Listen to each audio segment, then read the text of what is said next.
Not one country in the entire Arab world wants to help them. Why? This is, thank you. I'll answer in one simple sentence. We're going to. Any of the European countries or the United States want Jews before the Nazi Holocaust? Maybe the Jews were like the Palestinians. They were so horrible, or as the current Israeli government calls them, human animals. You think that's the reason? You think that's the reason? You're smiling, but your stupid smirk won't change the fact that the very argument you used was used by Hitler to justify the extermination of the Jews. Nobody wants them because they're so terrible and so horrible. You're a Nazi speaking now in those kinds of arguments. I want to thank Dr. Norman Finkelstein. But eventually, everybody comes to an accommodation, except the Palestinians. The Palestinian people should know your leaders and the useful idiots on college campuses who are their allies are not doing you any favors by keeping alive the river to the sea myth. I mean, where do you think Israel is going? Spoiler alert, nowhere. He's such an ignorant sack of shit. He hasn't a clue what the history is. He really doesn't know anything. So what are the facts? If you disagree with me, have me on your program. Already in 1976, the Palestine Liberation Organization, which at that point was a representative organization of the Palestinian people, was supporting two states on the June 1967 border. They were supporting the compromise. They were already giving up. They gave up. And I hope this will sink into the minds of your listeners. It's impossible that they'll sink into the mind of Bill Maher because there isn't a mind. There's a blank space that's filled in with desperate attempts of being clever and funny for his paid listeners. And I'm not talking about just Palestinians. I'm talking about the Muslim community worldwide that has produced a seemingly unending supply of suicide bombers over the last 50 years who are powerfully deranged by religious symbols and literally like rigging children to explode. Okay, there's a large amount of literature since 9/11 on suicide bombers. Does he cite anything? How many? I'd like to ask him a question. Since we're talking about people who are powerfully deranged, there was a poll done, Time Magazine, and a report that's 57% of Israelis think that Israel is not using enough force in Gaza, not using enough force. And they all have access to the internet, so they see all the same pictures as you see and I see. They see all of those kids, and they think not enough force is being used. I would say that's prima facie evidence of being powerfully deranged. If we were going to make comparisons, I think suicide bombers actually has at least some raw physical courage. So you can say, no, that's not the same because with Hamas and the other fanatics, they blow up innocents. Really? And what do you think is going on in Gaza? Hospitals? Where Human Rights Watch concluded that there was no military justification for the targeting of hospitals. Who are you targeting in hospitals? You're talking about targeting the lame, the sick, the nearly dead, and the newborn. That's who you're targeting in hospitals. That's okay. People don't want to hear it, but I'll say it. Israel is a citizen army. So when they carry out the genocide, right. Representative of Israeli society. Right. Everyone in Israel is either a war criminal or a vicarious war criminal. Everybody participating is a participant in the genocide. For me, I find it very hard to then respect anyone's demand for people to condemn Israel and their response. Piers, I'm trying to be candid with you. Number one, I appreciate your humanity. I do. I don't know you from Adam. I'm not a TV or a television or a social media kind of person. I'm a book person. I'm old-fashioned. However, I do recall that when that famous moment when Susan Boyle appeared on Britain's Got Talent, and I remember the camera turning to you, focusing on you. I could see it in my mind's eye. I saw your eyes narrow, and suddenly the humanity in you came up. Here is this obscure woman whose talent had gone unrecognized. And if I can speak to that same program, for me, the most poignant moment, the one I carry with me since that moment, was when Simon Cowell asked Susan Boyle, well, why haven't you been discovered yet? And she replied, because I haven't been given a chance.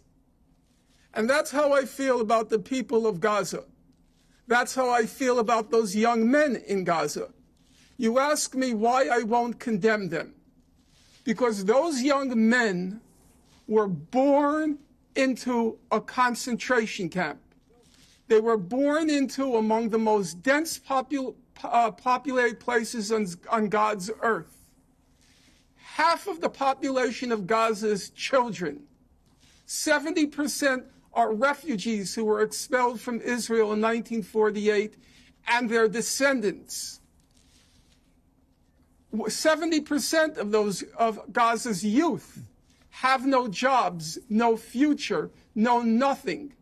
They are Susan Boyle times 10,000, never given a chance. There were atrocities, large atrocities, that occurred on October 7th. I think it's indisputable. You then asked me, would you consider it terrorism? I then replied to you, I think atrocities denote terrorism. However, I said I take the same attitude towards the perpetrators of those atrocities as the abolitionists in the United States took towards the Nat Turner Rebellion.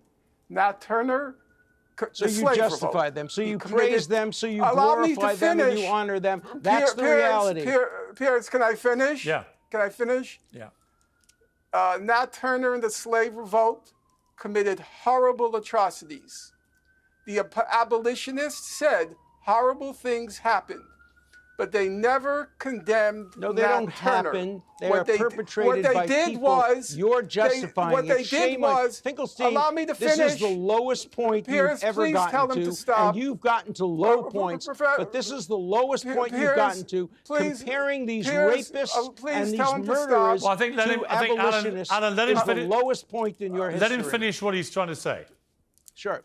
Thank you. Let me have By the way, last word. Nat Turner's rebellion, in Nat Turner's rebellion, they committed horrible atrocities, including beheading babies. That's a fact.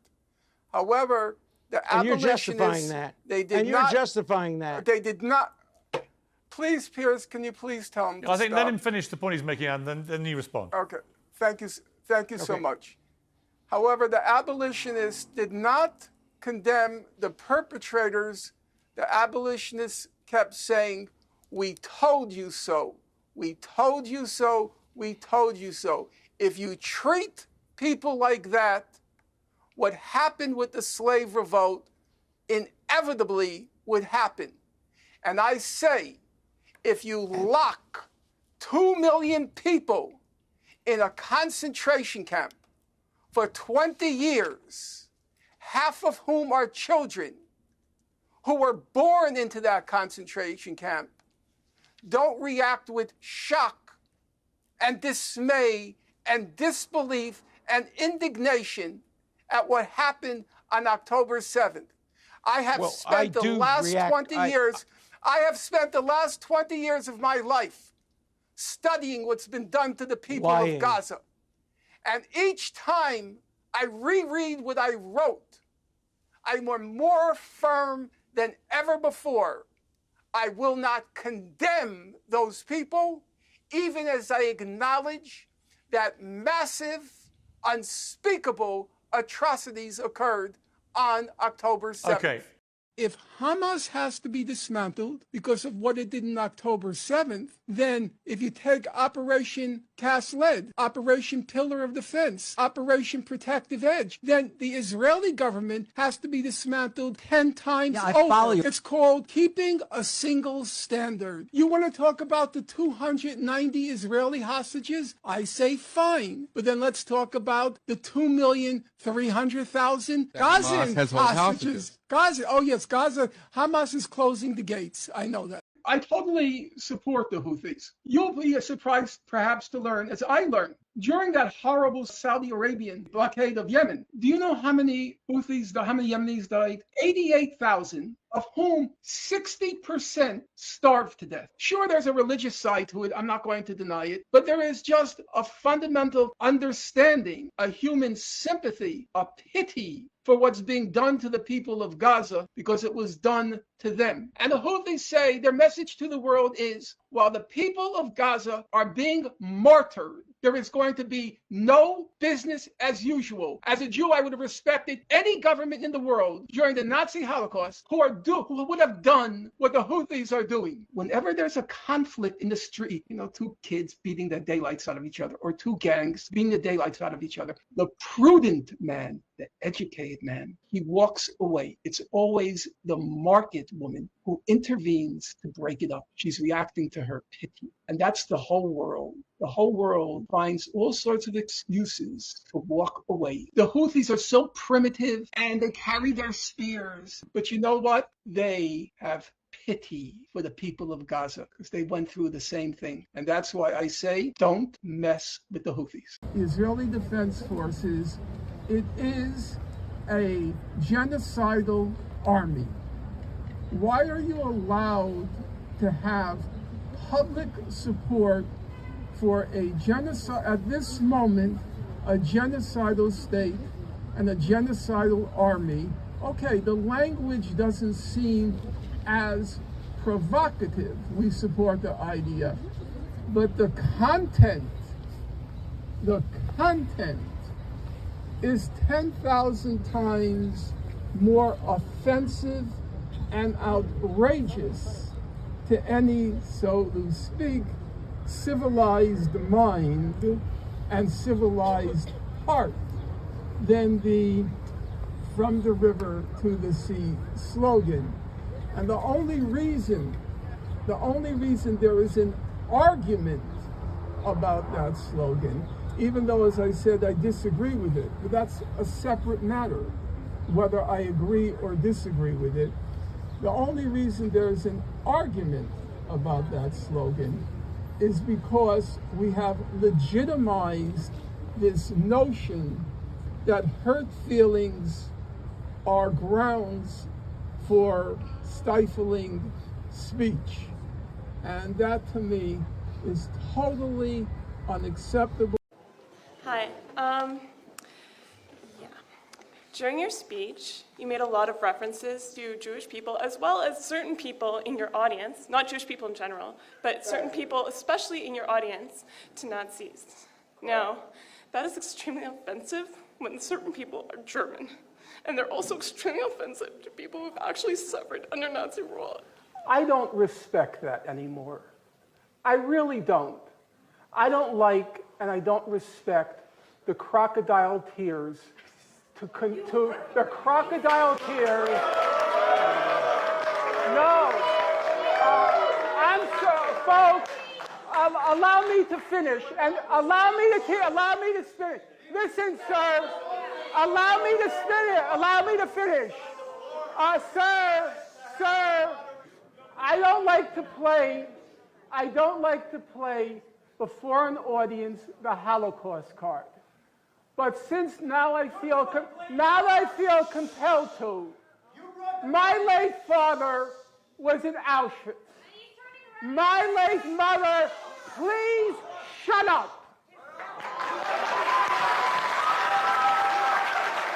My late father was in Auschwitz. My late mother was in Majdanek concentration camp. Every single member of my family on my father's side, the Jews did not take arms against the my late father was in Auschwitz concentration camp. My late mother was in Majdanek concentration camp. Every single member of my family on both sides was exterminated. Both of my parents were in the Warsaw Ghetto Uprising. And it's precisely and exactly because of the lessons my parents taught me and my two siblings that I will not be silent when Israel commits its crimes against the Palestinians. And I consider nothing more despicable than to use their suffering and their martyrdom to try to justify the torture, the brutalization, the demolition of homes that Israel daily commits against the Palestinians. So I refuse any longer to be intimidated or browbeaten by the tears. If you had any heart in you, you would be crying for the Palestinians, not for what's being done.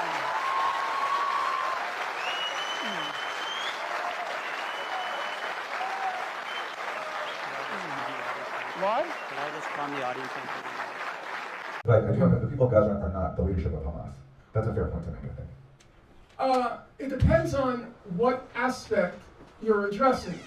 In certain aspects, it seems Hamas has become quite corrupt and has alienated the population of Gaza. On the other hand, it doesn't seem that there's large-scale opposition to what Hamas did on October 7th.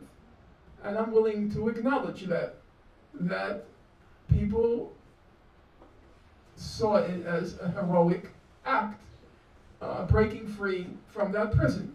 For those of you who don't like to hear that or think I'm saying something I shouldn't be saying, I will, hope Aaron will forgive me, it's exactly analogous to the African-American reaction to Nat Turner.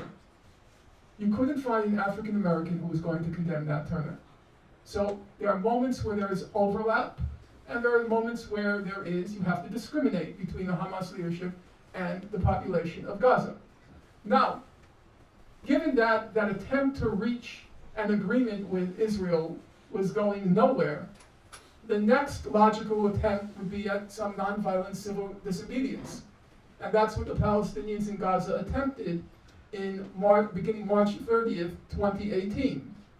And I will say, I'm not proud of this, I was one of the people who encouraged that strategy.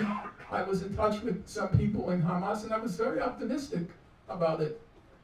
And that very quickly degenerated into a complete catastrophe, because nonviolent resistance can't work if there's no bystanders willing to take a stand against it. If you are, for example, in some rainforest in India, where the Naxalites are, and the government comes in, it's not a wise thing to try nonviolence. You're just going to be mowed down. Nonviolence, for example, in our own country, was contingent on the reaction it evoked in the North and around the world. In the absence of that reaction, the nonviolence would have failed in a week. They would have just been brutally defeated. Stokely Carmichael talks about that, about organizing in the South. They pack the gun, nonviolence doesn't work. Well, I don't agree with that part, but I'll be happy to discuss it with you. I don't agree with that part, because I do think it worked in the American South. It was a brilliant practical example of the possibilities of nonviolence, but those possibilities are in very narrow circumstances. As a general rule, it can't work unless it resonates with a broader population outside the actual perpetrators of violence. You're not going to convert the American South to the rights of black people. They have to be imposed from without. And the Palestinians tried the nonviolence, the Great March of Return in March 30th, and the international community was indifferent. And so what happened? Well, we know exactly what happened. Israel, according to the human rights publications, and now I'm quoting them, they targeted children, nonviolent children, they targeted medics, they targeted journalists, and they targeted Gazans with physical disabilities. They were targeting people in wheelchairs, people on crutches, who were marching towards the perimeter of the concentration camp. And it was not unsurprising that in the face of that heartless, merciless brutality, the nonviolence wouldn't work. And so, I don't believe that the people of Gaza had any options left. In fact, and I've said this on numerous occasions, so you'll forgive me for repeating myself, I myself in 2020 had given up. I stopped writing on the topic. I didn't write anything for 3 years after 2020. I wrote one book after the Gaza book called I Accuse, and it was at such a level of micro detail. It sold very poorly. I remember when Colin Robinson came to me and he said, you know, Norm, that sold only 374 copies. And that was painful. It was painful because, you know, Colin is a small outfit, and selling just 374 copies half of which I purchased myself. No, it's true, because I was sending it to the International Criminal Court. Don't say it at the bank. I think it's called remainder. And I was writing in more and more micro detail until it suddenly dawned on me, what am I doing? Nobody's interested anymore. The cause is dead. And as most of you will recall, for the last 3 years, all the talk was about the normalization between Israel and Bahrain, United Arab Emirates, and then now Saudi Arabia. The cause looked dead. And the people of Gaza were going to be left to languish and die in that concentration camp into which they had been born when the blockade started in 2006. So for any of you or anyone listening who wants to condemn them, I ask the same question as I did when Russia attacked Ukraine in February of 2021. 2021? Yeah, two. Yeah. What were the options? What were the alternatives? Now, I will admit, part of me, I like a movie, you keep going over the reel in your mind. Okay, let's say they broke out of Gaza prison, Gaza concentration camp, and just fled. Just broke out and fled. Well, what would have happened? It's very easy to predict what would have happened. Because a couple of years ago, 3 Palestinians, with enormous, again, that ingenuity, they managed to break out of a prison, a high-security prison in Israel. When they broke out of the prison, there was a kind of euphoria among the Palestinian population. They escaped. They figured out how to escape. They escaped. They had been digging the tunnel with their hands for years. And they finally broke free. And then what happened? Within 24 hours, they were all trapped down and dead. And that just shattered the spirits of the people of Palestine. It was like, nothing can work. We're doomed. So if they had just broken free and escaped, with absolute certainty, every single one of them would have been tracked down and killed. So then what were they supposed to do? They chose to take hostages. That was their modus operandi. Now, there are many people here who will condemn that.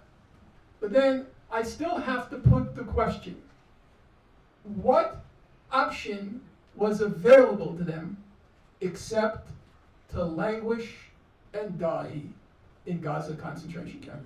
Every hospital in Gaza now has been disabled. You're an expectant mother. Do you really have doubts, questions, reservations, qualms about whether that is right?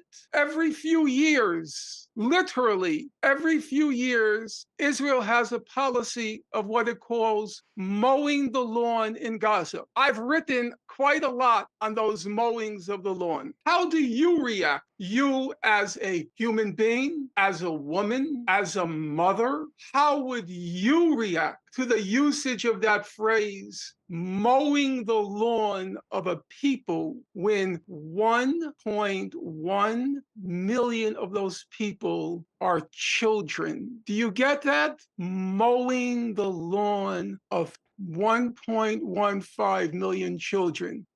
This individual writes, if you think there should be a ceasefire, what is your plan for afterwards? A ceasefire, and then what? Look, excellent question. Because people don't ask those questions. That's an excellent question. Now, if a ceasefire means that the Palestinians are going to continue to live in peace in the concentration camp, that ceasefire is obviously not going to hold up. That's perfectly obvious. Because if you freeze the situation as it is now, the concentration camp remains in place.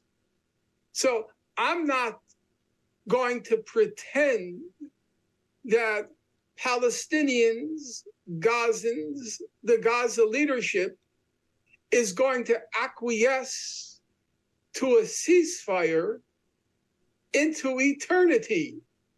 That's obviously a morally depraved and an intellectually insane proposition, unless you assume, as Israel has always hoped, that the Gazans will simply languish and die in Gaza.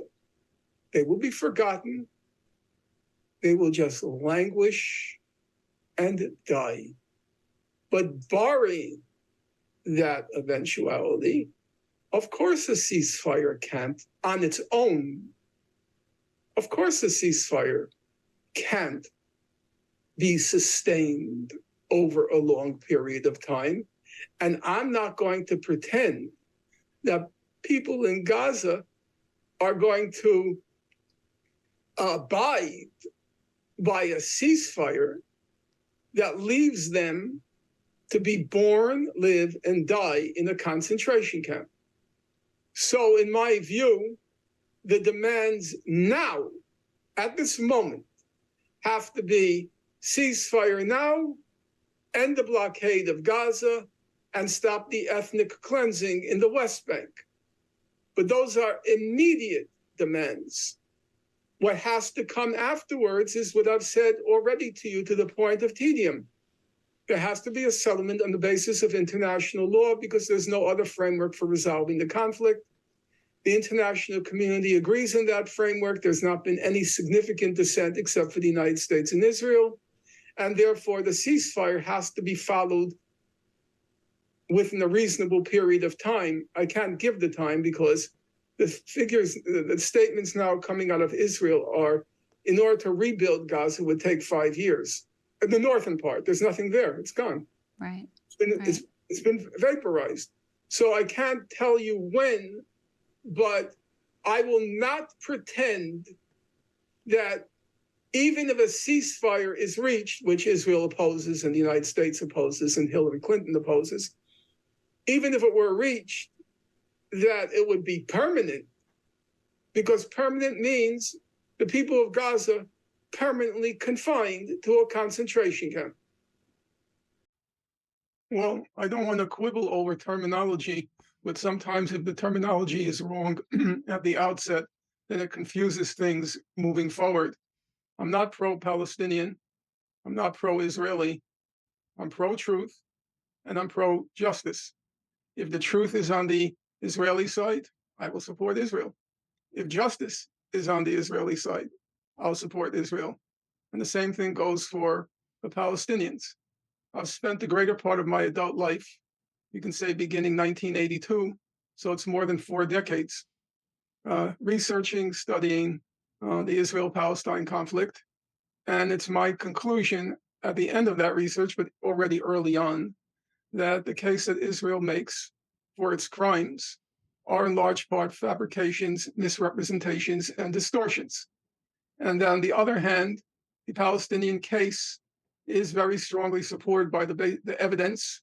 And when I speak about evidence, I'm not talking about what Hamas says any more than when I speak about Israel. I care much about what the government says. If you're serious about these sorts of things, the first thing you do is you try to search out sources which have a certain amount of credibility. So when it comes to the Israel-Palestine conflict, let's say the human rights dimension, you look at what respected human rights organizations have to say, Human Rights Watch, Amnesty International, the B'Tselem, the main Israeli information center for the occupied territories. You look at what the evidence shows, not based on biased sources or naturally biased sources, but on the available evidence. And I try to be a strict adherent of the 2 principles of truth and justice. And that's where I landed. And I think that's frankly where most of the world has landed. And it's also, incidentally, but not trivially, it's where a large part of the young Jewish population has landed. If you go to the demonstrations now, the ones that have garnered the headlines, say the one in Grand Central Station, was overwhelmingly Jewish. It was organized by Jewish organizations. Young people, mostly, but not entirely. The Statue of Liberty demonstration, again, it was Jewish young people who organized the demonstration. So this idea that it's somehow polarized ethnically is belied by the facts. Now, I will wholeheartedly admit that when I first started out, we were a handful of people, Jews, who opposed what Israel was doing. But the spectrum has radically changed in the recent years. I'm just one among a large number, a sea of Jews who oppose what's going on, not because they're self-hating, not because they're indifferent to the fate of Israelis, but because the evidence is overwhelming. And it's impossible. You start out by saying you're not knowledgeable about the topic. Fair enough, there are 10,000 topics I'm not knowledgeable about, and where you have much more knowledge. I'm quite certain of that. But this is not a particularly complicated situation right now. The Israeli government is openly, unabashedly, flagrantly, blatantly, it's declared a war of genocide on the people of Gaza. That's not exaggerated language.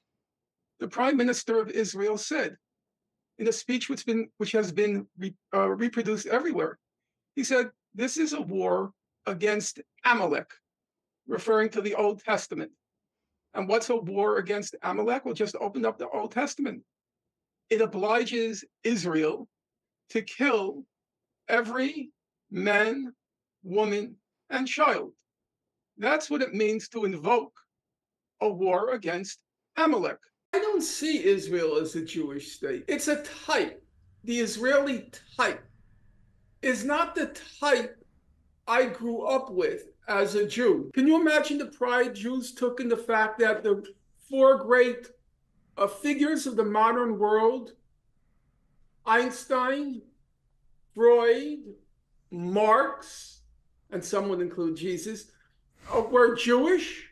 We surged with pride at that fact. The life of the mind loomed large, being Jewish. Lining up along a perimeter fence and targeting double amputees, sorry, that has nothing to do with a Jew or Jews as I grew up understanding that notion. So I don't feel Israel as a Jewish state.